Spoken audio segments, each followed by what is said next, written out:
Ce message vous est présenté par l'Assemblée chrétienne Le Tabernacle. www.letabernacle.net. Nous avons souvent, pour certains, encore besoin de guérison dans les cœurs. Parce qu'il y a des plaies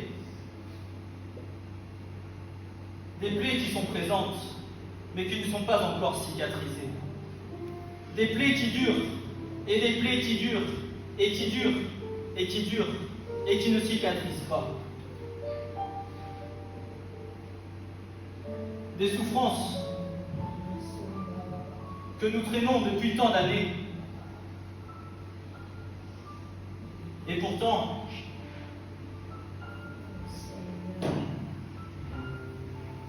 lorsque le Seigneur est venu dans nos vies, il nous a justifiés, il nous a guéris, il nous a fortifiés, il nous a purifiés par la puissance de son sang. Mais bien souvent, nous avons encore les plaies qui restent, les plaies qui sont tendres. Et nous avançons avec ces blessures. Nous avançons avec ces blessures. Mais seulement, nous donnons à celle-ci bien trop d'importance que ce qu'elle devrait avoir. Nous traînons le passé. Nous traînons notre vieille nature. Alors que pourtant Jésus-Christ a dit « Laisse ta vieille nature derrière toi, et moi je ferai avec toi quelque chose de nouveau. »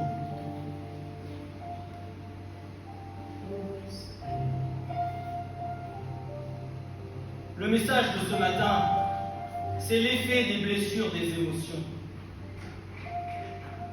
L'effet des blessures des émotions.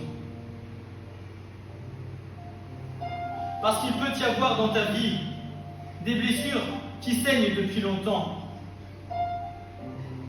Et pourtant, ces blessures-là dirigent encore une partie de ta vie. Le seul et l'unique qui est destiné à gérer ta vie et à diriger ta vie, c'est le Saint-Esprit, c'est Jésus. Ce ne sont pas tes blessures, ce n'est pas ton passé, ce n'est pas ce que tu as vécu, ce n'est pas ce qui te fait mal, c'est ce qui est bon. Ce sont les bontés et la grâce de Dieu qui sont amenées à diriger ta vie. Parce que le Saint-Esprit et parce que ton Dieu ne veut pas te voir souffrir. Parce que lorsque toi tu pleures, le Seigneur pleure avec toi. Parce que lorsque toi tu souffres, le Seigneur souffre avec toi. Mais il y a des blessures de ta jeunesse, des blessures du passé qui doivent guérir. Tu vas venir à avoir le sourire, à servir Dieu. Tu travailles, tu t'occupes des autres, tu avances tant bien que mal, mais au fond, il suffit parfois d'un mot, il suffit parfois d'un rejet, il suffit parfois d'un silence, il suffit parfois d'une déception, et tout remonte d'un coup à la surface. Il y a parfois des blessures dans les cœurs. Je vais vous prendre la goutte d'eau qui fait déborder le vase. Lorsque ton verre est à ras et que tu rajoutes une seule goutte d'eau et que le vase déborde. Ainsi en est-il souvent parfois avec les blessures du passé. C'est que parfois, la réaction d'un autre, un seul mot, une seule manière d'agir de l'autre, une seule action, pas grand-chose, et cette goutte d'eau vient et ravive la blessure de ton cœur.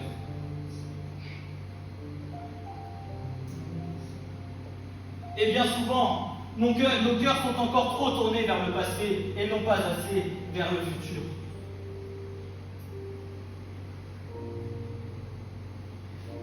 Toutes les choses anciennes sont passées, voici, je ferai toutes choses nouvelles. Mais je ferai toutes choses nouvelles avec les choses de ton passé.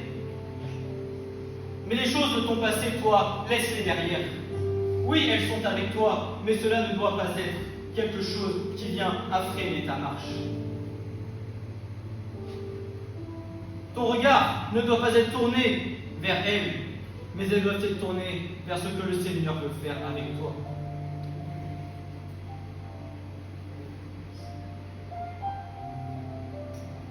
Ne mets pas un frein au plan de Dieu, mais laisse-toi conduire, laisse-toi travailler et laisse le Seigneur agir dans ta vie, afin que celle-ci n'ait plus d'emprise sur toi.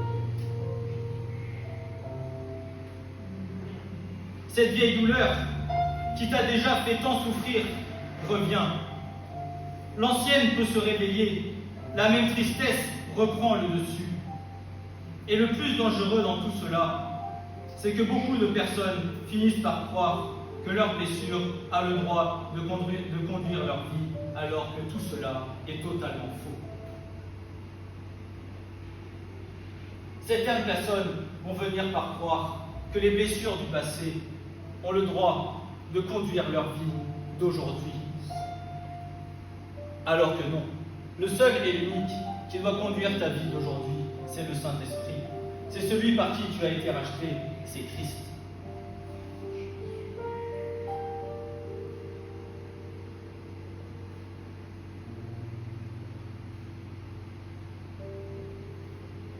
Il se peut que tu aies été profondément blessé dans ta vie. Tu as peut-être connu la trahison, tu as peut-être connu l'abandon, tu as peut-être été mal compris, humilié, rejeté, mais au nom de Jésus, tu n'es en aucun cas condamné à rester prisonnier de la réaction et des souffrances de cette blessure qui s'est installée en toi. En aucun cas, tu n'es appelé à devenir prisonnier de tes blessures. Tu as été appelé à être libre en Jésus-Christ.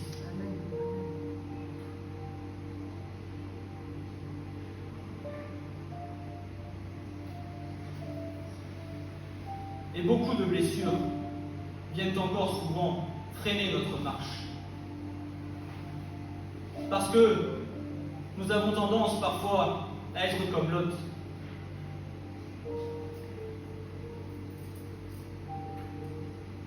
À non pas regarder par devant à ce que le Seigneur va t'accomplir, mais à regarder derrière, à voir encore tout ce qu'il y a à faire.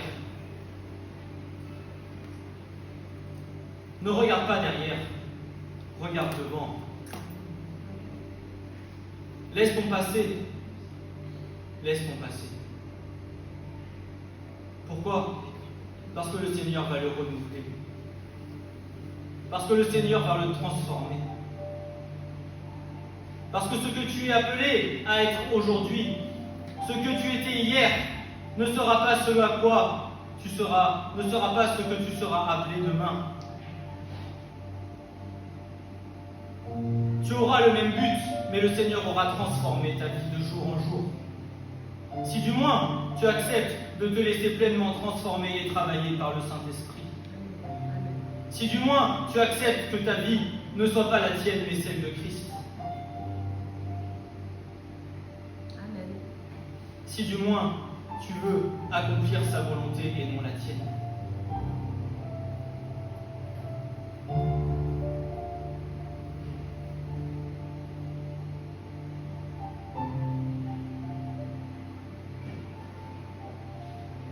Soyons tous honnêtes envers nous-mêmes. Nous avons tous été blessés d'une manière ou d'une autre à un moment donné de notre vie.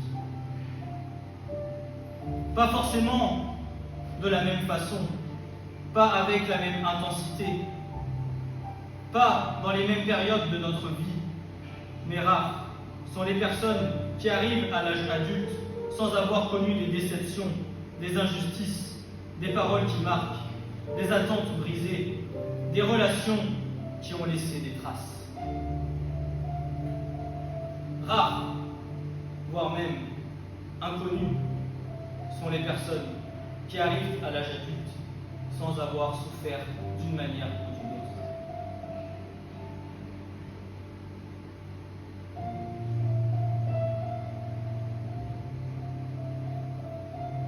Mais laisse-moi te dire une chose ce matin, c'est que ces souffrances-là, Dieu veut les transformer en joie. Dieu ne veut plus te voir la tête baissée, Dieu veut te voir la tête levée.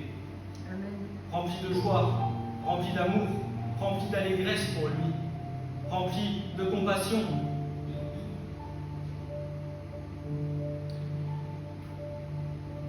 Les blessures du passé freinent une marche.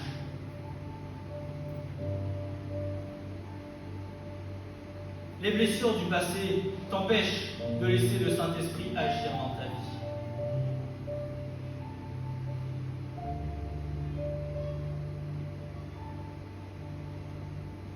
Quand le Seigneur te demande de venir à la croix et de déposer tes fardeaux, ces souffrances font partie de ton fardeau. Oui, elles sont passées, mais maintenant, elles sont à Christ.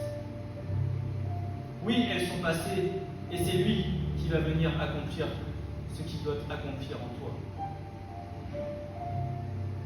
Pas la manière dont toi tu vas les gérer, pas la manière avec laquelle toi tu vas vivre avec, mais la manière avec laquelle Christ va les utiliser pour faire de ces souffrances une joie, parce qu'il t'aime.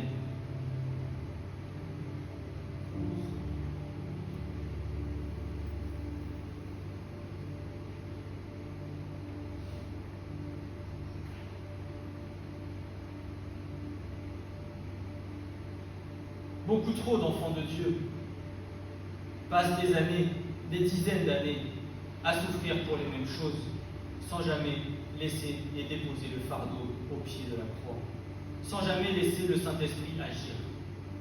Et au bout de 40 ans, qu'est-ce qui a changé? Rien. Pourquoi? Parce que leurs souffrances et leurs blessures ont pris le dessus sur la présence de Dieu qui est en eux.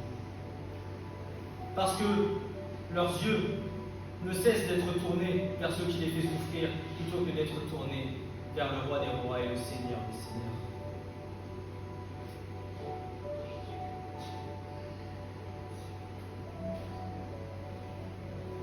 Et si nous ne comprenons pas comment traverser ces blessures, sans leur donner le pouvoir de nous définir, nous allons traîner nos émotions comme des chaînes tout au long de notre vie.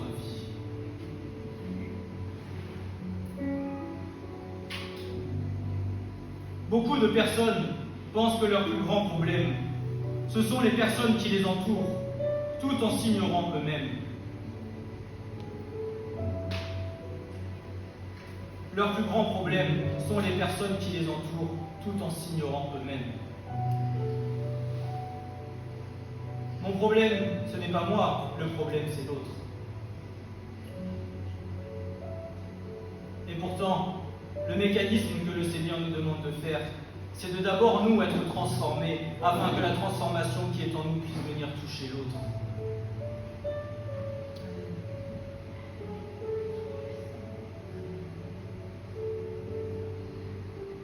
La personne qui t'a fait souffrir, qu'est-ce que le Seigneur demande? Le Seigneur te demande de la bénir. Le Seigneur te demande de l'aimer. Le Seigneur te demande de prier pour elle. Et qu'à travers ton témoignage, à travers Christ qui vit en toi, alors son cœur puisse être transformé.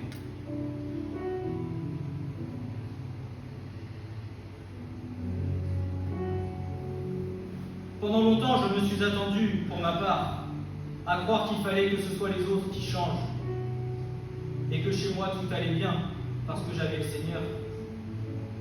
Et pourtant, le Seigneur nous apprend que c'est à nous de se transformer afin d'être un nouveau témoignage pour eux. Amen.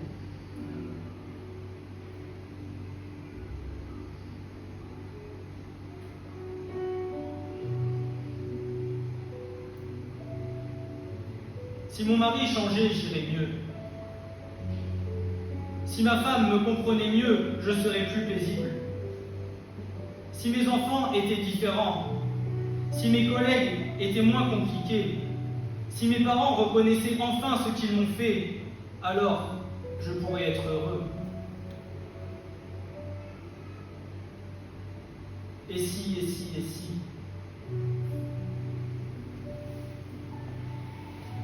Mais ce n'est pas toi qui vas transformer l'autre.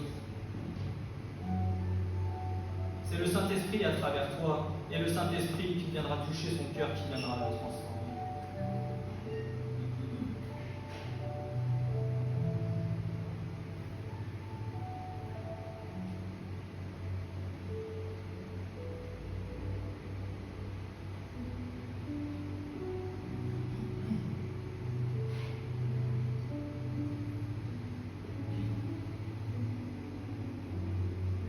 Comme le dit la parole de Dieu,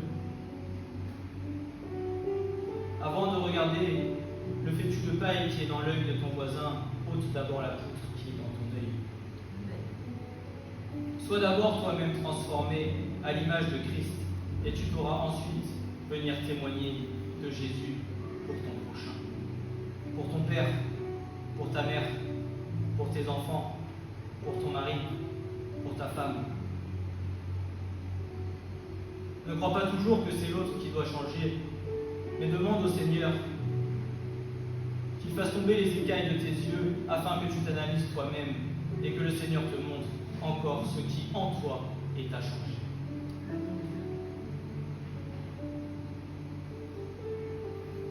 Mais la vérité, c'est que tu peux passer des années à trouver ce qui ne va pas chez les autres sans jamais devenir à être libre toi-même.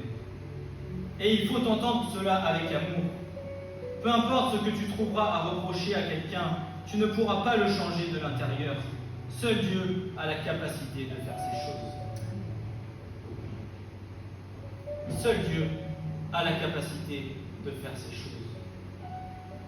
Tu ne pourras pas le changer toi. Seul l'Éternel Dieu pourra le faire. Pas comme toi tu l'auras décidé au moment où le Seigneur l'aura choisi. Mais en attendant, patiente. En attendant, prie. En attendant, aime. En attendant, témoigne. En attendant, sois un soutien. N'attends rien en retour, mais accomplis uniquement l'œuvre que Christ a accomplie pour toi. Il a tout donné. Il a donné toute sa vie, afin que toi aujourd'hui tu aies la grâce de vivre par la puissance de l'Esprit. Afin que toi aujourd'hui tu aies été transformé à l'image de Christ. Afin que toi aujourd'hui tu puisses avoir été guéri de tes blessures. Afin que toi aujourd'hui tu sois une nouvelle créature. Pas par tes propres forces, mais par la puissance de l'Esprit de Dieu.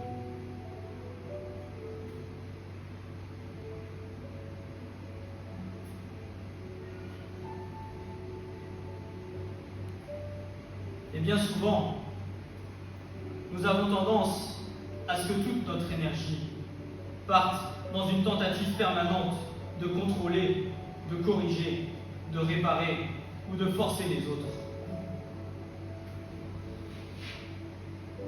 Mais quelle va être la conséquence en agissant par soi-même? Tu vas t'épuiser sans obtenir la liberté que tu recherches. Pourquoi? Parce que tu n'auras pas laissé le Seigneur agir, mais tu auras voulu faire les choses par tes propres forces.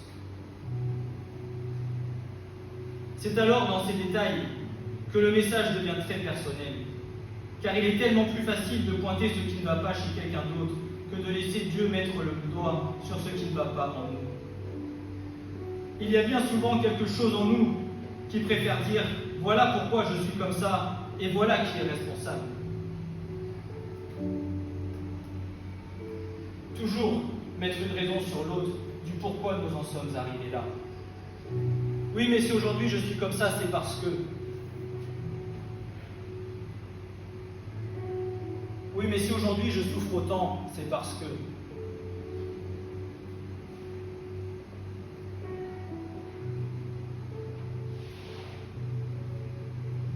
Toujours regarder chez l'autre ce que l'autre a fait, plutôt qu'avant de pointer l'autre, de se regarder, de se dire « Mais moi, quelle a été ma réaction? Quel a été mon comportement? Comment ai-je réagi ?» Qu'est-ce qui ne va pas d'abord chez moi?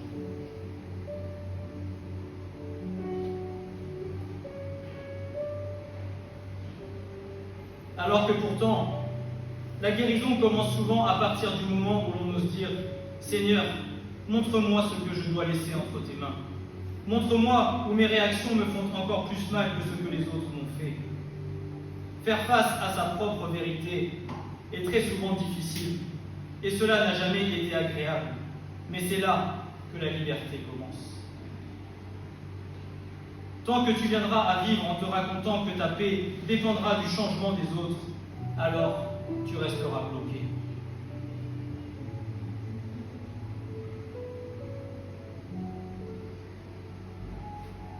Écoutez bien ce qui est dit. Tant que tu penseras que ton bien viendra lorsque les choses changeront, alors tu vas rester bloqué. N'attends pas les autres. Attends-toi à Dieu.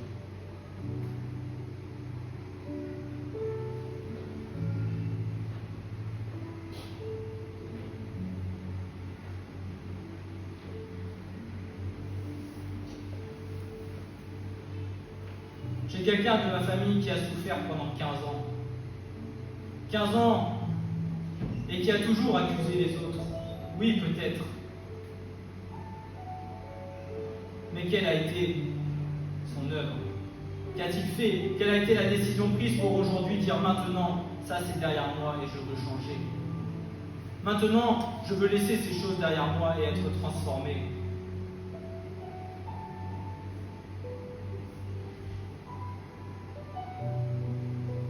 Ne dis pas c'est pas grave, je mourrai avec mes souffrances, mais dis plutôt non, aujourd'hui je veux être transformé et avoir la joie dans ma vie.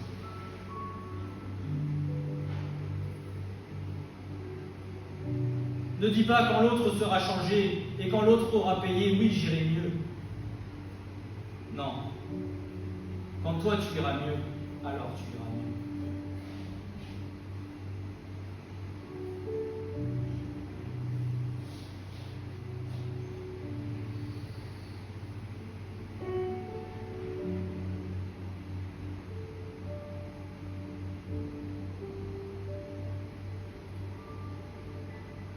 Le jour où tu comprends que Dieu peut tellement te transformer, que les mêmes choses, que même certaines choses qui te détruisaient autrefois ne te contrôlent plus du tout, alors ce jour-là, quelque chose s'ouvre dans ton cœur et tu es alors transformé. Avec une seule pensée d'apitoiement sur toi-même, tu viens à donner victoire à l'ennemi. Mais lorsqu'une personne commence à mûrir en Christ, elle peut toujours ressentir la déception sans pour autant se prosterner devant elle. Tu peux encore recevoir la déception, tu peux encore être déçu, tu peux encore être blessé. Mais la différence, c'est que tu ne te soumets pas à cela parce que Christ vit en toi. Et au lieu de te sentir affaibli, tu as la victoire et tu es plus fort que ceux qui viennent t'apitoyer. Parce que le Seigneur t'a donné toute puissance. Parce que le Seigneur est plus fort que ce qui veut te faire tomber. Parce que le Saint-Esprit est plus fort que ce qui veut ta défaite.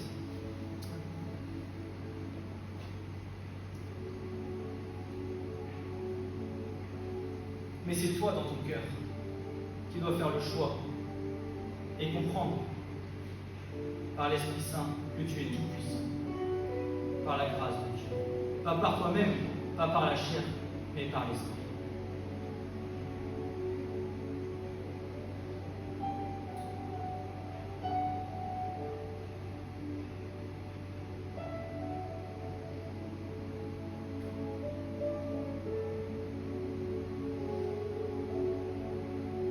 Bien que tu ne sois pas en accord avec la situation, tu peux prendre autorité et ne pas laisser l'ennemi te ravir ta journée pour cette situation.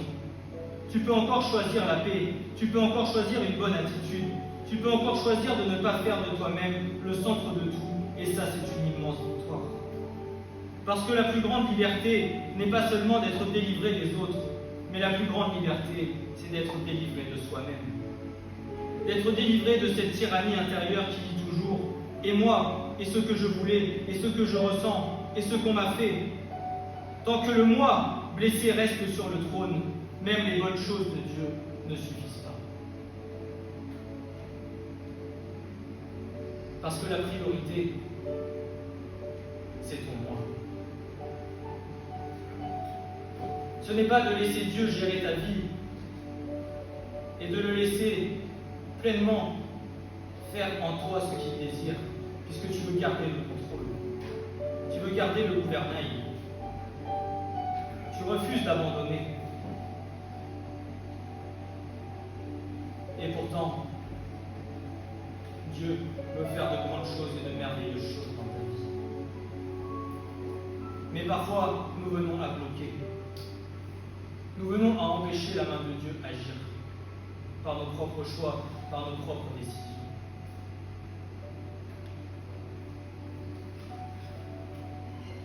Laisse-toi transformer. Laisse la main de Dieu agir.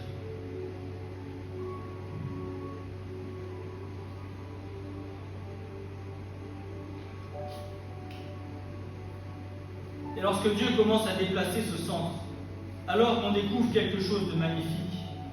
On peut aller mieux, même si tout le monde autour de nous n'a pas changé. Tu n'as pas besoin que tout le monde devienne enfin parfait pour commencer à guérir. Tu n'as pas besoin que tous les comptes soient réglés, que toutes les excuses arrivent, que toutes les personnes reconnaissent ce qu'elles vous ont fait. Oui, cela serait bien sûr merveilleux, mais ta liberté ne doit pas dépendre de cela. Tu te rends compte? Si tu devais attendre que toutes les personnes qui t'ont fait du mal devaient venir à te demander pardon, et tant que cela n'avait pas été fait, toi tu refuses d'avancer avec le Seigneur, combien de temps peut-il se passer? Combien de temps perds-tu?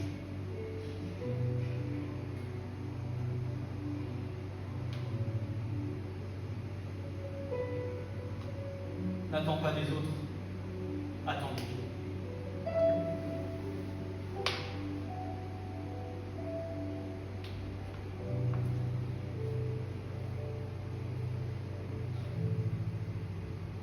J'ai souvent attendu un pardon dans ma vie, pendant plusieurs années. Un pardon où je me disais, pourtant, c'est pas compliqué, juste un mot. Mais lorsque le Seigneur n'a pas transformé les cœurs, les personnes sont incapables de demander pardon. Et alors aujourd'hui, plutôt que de chercher à avoir un pardon, je préfère chercher à donner de l'amour. À donner de l'amour de mon Père à ceux qui ne connaissent pas qui est Jésus. Non pas pour recevoir ce pardon, mais pour leur témoigner de l'amour de Christ, afin qu'eux puissent être transformés. Et peut-être à partir de là, le Seigneur viendra toucher les cœurs.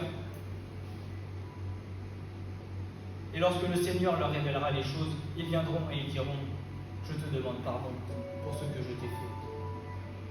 Parce que le Seigneur est juste, parce que le Seigneur est bon, parce que le Seigneur est véritable, et parce que le Seigneur aime ses enfants.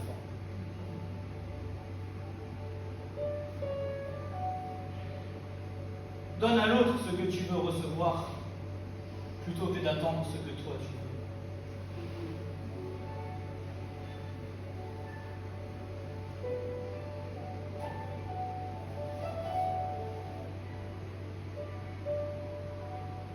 Tant que tu attendras des autres qu'ils te rendent heureux, tu vis alors dans une attente que seul Dieu peut combler. Et quand cela change, quand tu deviens responsable de tes pensées, de tes réactions, de tes choix, conduite par le Saint-Esprit, alors la paix commence à revenir. Cela ne veut pas dire que la douleur intérieure disparaît immédiatement. Très souvent, la guérison commence alors que la blessure est encore là. Beaucoup de personnes pensent que lorsqu'une fois la blessure guérit, alors ils feront ce qui est juste. Mais dans le royaume de Dieu, cela marche souvent à l'inverse. Tu dois commencer à faire les bons choix alors que tu es encore blessé. Tu dois parfois pardonner alors que la plaie n'est pas encore complètement refermée. Tu dois garder une bonne attitude alors que tu n'es pas encore tenté de te replier. Tu dois refuser l'apitoiement alors que la déception est encore fraîche. Tu dois marcher dans l'obéissance pendant que tes émotions crient autre chose. Bien sûr, cela fait mal. La discipline n'est pas agréable sur le moment. L'obéissance ne flatte pas toujours nos sentiments, mais ce qui est douloureux maintenant va produire un fruit paisible plus tard. C'est ce que beaucoup de chrétiens oublient. Ils veulent la récolte sans le processus. Ils veulent la paix sans la persévérance. Ils veulent la victoire sans passer par l'endroit où il faut tenir bon et ferme alors qu'on préférerait tout laisser tomber. N'abandonne jamais. Ne laisse jamais tout tomber. Ne cherche pas à avoir tout de suite, mais abandonne-toi à Dieu et sois patient dans la prière, dans l'amour, dans la persévérance, dans ta foi de ce que le Seigneur peut te donner et peut transformer dans ta vie.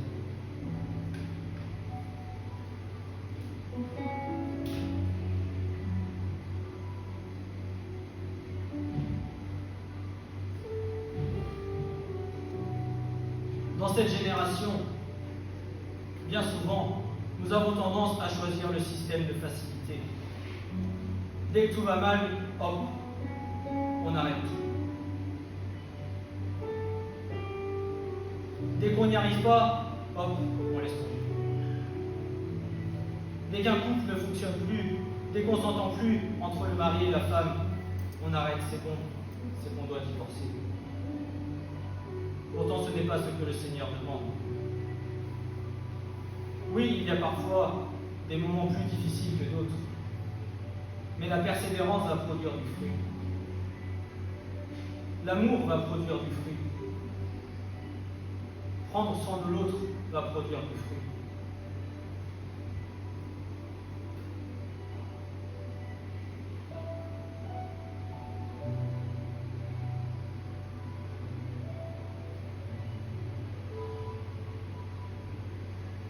Et bien que tu puisses passer par des moments difficiles, les décisions que tu dois prendre ne sont pas celles que tu désires, mais celles que la parole de Dieu demande. Le choix exigé par Dieu est souvent le contraire de ce que tu voudrais faire. Tu ne vas pas attendre que tes émotions deviennent confortables pour obéir à Dieu, mais tu vas obéir à Dieu alors que tes émotions sont inconfortables. Il te faut arrêter de négocier avec ta blessure comme si elle devait gagner, comme si elle devait garder le dernier mot. Tu as été blessé, oui, mais tu n'as pas été créé pour vivre et gouverner par cette blessure. Dieu veut plus pour ta vie. Tu n'as pas été appelé pour te laisser gouverner par cette blessure. Tu as été appelé pour te laisser gouverner par le Saint-Esprit. Ce que tu dois et que nous devons tous comprendre, c'est que Dieu ne va pas changer d'abord la personne qui nous a blessés. Il commence par te rendre libre de ce qui autrefois te rendait misérable. Et c'est là qu'il ne faut pas s'arrêter. Ils disent, je sais que Dieu peut me changer. Je sais que je ne peux pas forcer les autres à devenir ce que j'aimerais, mais le problème, c'est que j'ai encore mal. Alors oui, tu as encore mal, mais tu peux quand même commencer à faire ce qui est juste. Tu te dois tout de même de faire les bons choix alors que tu es encore blessé. Pas après pas, quand tout sera redevenu confortable, pas quand tu te sentiras enfin et parfaitement guéri. Mais même pendant qu'il y a encore des combats intérieurs, pendant que les anciennes pensées reviennent encore pour te torturer, pendant que la tentation de s'apitoyer sur toi est encore là, c'est là que la maturité commence. Si tu attends de ne plus rien ressentir de douloureux avant d'obéir au Seigneur, alors tu attendras parfois très longtemps. Il y a des temps où la guérison arrive, et pendant que nous sommes en marche, pendant que nous pardonnons, pendant que nous résistons à l'amertume. Et l'Épître aux Hébreux dira, au chapitre 12 et verset 11, « Or, aucune discipline pour le présent ne semble être un sujet de joie mais de tristesse. Mais plus tard, elle rend le fruit paisible de la justice à ceux qui sont exercés par elle. » Elle rend le fruit paisible à ceux qui sont exercés par elle.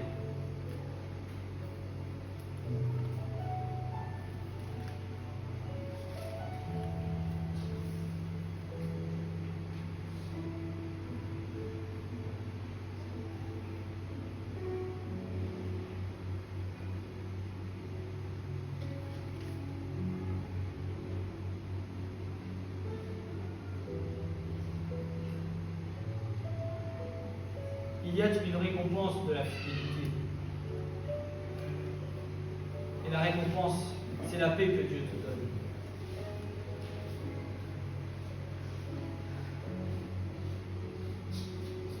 Parce que le Seigneur te veut en paix, rempli de joie.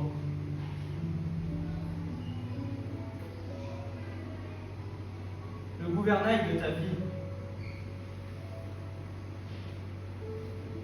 ce doit être Christ. Celui que tu tiens, qui t'emmène de droite et de gauche, ce doit être Christ. Pas tes souffrances, pas les souffrances du passé, pas ce qui te fait du mal, mais ce qui te rend heureux.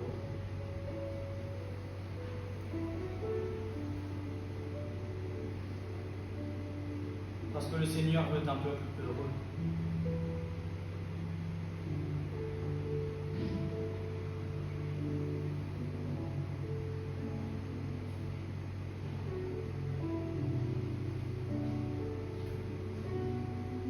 Nous pouvons prendre des exemples concrets que chacun d'entre nous connaissons, où la personne veut sortir d'une vieille habitude qui détériore son être intérieur. Cela peut être l'alimentation compulsive, les achats émotionnels, l'excès d'écran, les réactions de colère, ou encore même cet acte de se retirer affectivement lorsque cette personne se sent rejetée. Au départ, elle veut juste que ça change, elle le souhaite, elle en parle, elle prie pour ces choses, mais à un moment donné, elle s'aperçoit que le souhait ne suffit pas. Il faut de la consistance et faire ce qui est juste assez longtemps pour que le fruit apparaisse. Beaucoup voudraient la paix plus tard, mais refusent la discipline de Dieu sur le moment. Par exemple, certains voudraient une maison paisible, mais ne veulent pas poser des limites aux enfants. Ils aiment du changement dans leur vie, mais ne veulent pas faire d'efforts dans la communion avec Dieu. Ils veulent guérir intérieurement, mais refusent de laisser le Saint-Esprit toucher leurs réactions concrètes. Autrement dit, tu veux du changement, tu veux que ça change. Mais toi, moi, nous avons toujours un pas à faire pour Dieu. Pas laisser attendre les bras croisés sur son lit en disant « Seigneur, je te laisse agir dans ma vie, maintenant j'attends, Seigneur. » Non. Fais ton pas de foi devant lui. Montre que toi aussi, tu veux que ta vie avance. Montre que toi aussi, tu veux grandir. Montre que toi aussi, tu ne veux plus que ces choses aient de droit sur toi. Et alors, le Seigneur agira.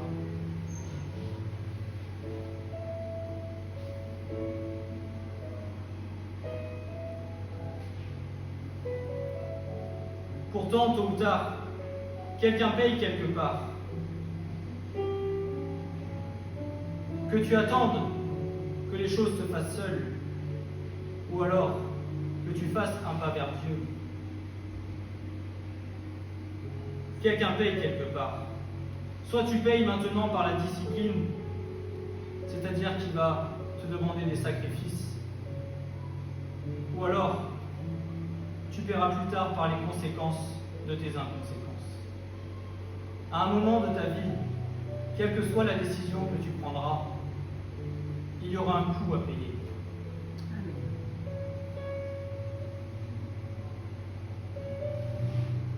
Mais ce que je te conseille, c'est d'écouter la voix de Dieu et de faire ce que Dieu te demande. Pas ce que toi tu veux, mais de faire ce que Dieu te demande de faire. Non pas parce qu'il veut te faire du mal, mais parce qu'il connaît la bénédiction qui se trouvera derrière ton pas de foi.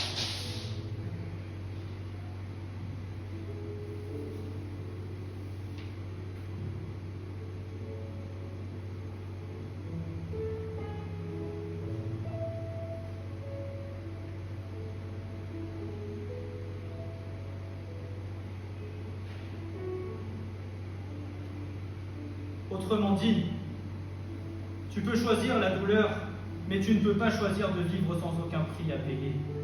Il y a la douleur du changement et il y a la douleur de rester pareil. Il y a la douleur de la discipline et il y a la douleur des conséquences. Il y a la douleur de faire face à sa vérité et il y a la douleur de continuer à tourner en rond. Quoi qu'il en soit, avec Christ, la première douleur mène à la paix, alors que la deuxième mène à la tourmente. Il faut pouvoir passer du si seulement au si je vais avancer, même si c'est inconfortable. Parce que le changement ne vient pas seulement avec l'intention, mais il vient avec une fidélité répétée dans les petits choix et les petites choses. Il y a un exemple très simple. Une âme ayant grandi dans un environnement où il n'était jamais assez bien, alors aujourd'hui, à chaque critique même légère, il se sent transpercé.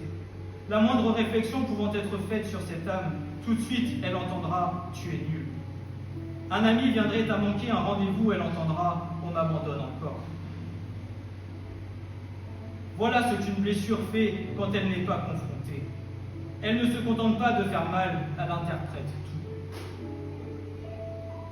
C'est-à-dire que lorsque tu es blessé, cette blessure que tu as dans ton cœur, elle ne va pas simplement te contenter de te faire mal intérieurement, mais elle va interpréter des choses qui ne sont pas forcément la vérité.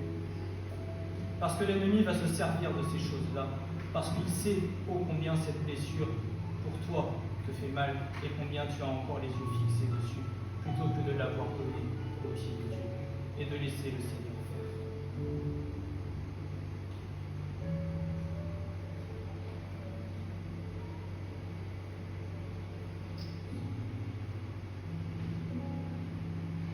Mais quand Dieu commence à guérir une âme, elle apprend alors à interrompre ce mécanisme, ne laissant pas une ancienne blessure donner une définition à la scène qui se présente aujourd'hui, ce qui est un grand progrès, car cette âme n'est plus totalement fusionnée avec sa réaction, mais elle va commencer à la regarder plutôt qu'à s'y noyer.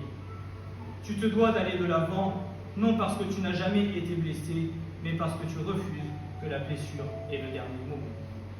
Aller de l'avant ne veut pas dire nier, cela signifie avancer avec Dieu, même en traversant encore des zones sensibles. Plus tu deviendras à changer, moins tu deviendras misérable. Beaucoup pensent que leur misère vient seulement des autres, mais parfois ce qui les rend misérables, c'est qu'ils gardent des manières de penser, d'interpréter, de réagir, qui viennent à entretenir la souffrance plutôt que de l'ouvrir au Seigneur.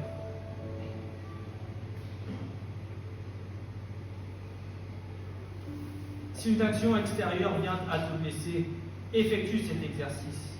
Ne réagis pas à chaud, ne te referme pas, mais parle avec calme et sagesse par le Saint-Esprit. Prie avant de conclure.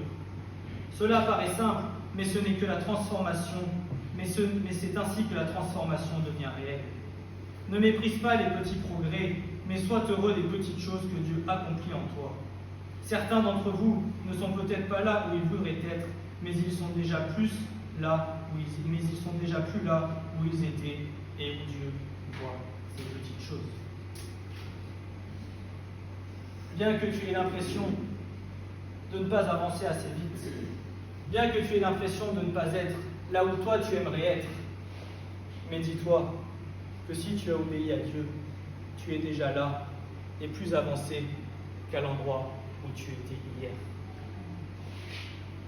Mieux vaut que tu grandisses petit à petit que de grandir trop vite et de tomber. Sois à l'écoute de ce que le Seigneur te demande. Fais ce qu'il te demande, pas plus, pas moins. Et je terminerai par là, au passage de Luc 16, verset 10. Celui qui est fidèle dans ce qui est très petit est fidèle aussi dans ce qui est grand. Et celui qui est injuste dans ce qui est très petit est injuste aussi dans ce qui est grand. Et Psaume 147, verset 3, c'est lui qui guérit et ceux qui ont le cœur brisé et qui bandent leurs plaies. Ce n'est pas l'homme qui guérit, mais c'est Dieu.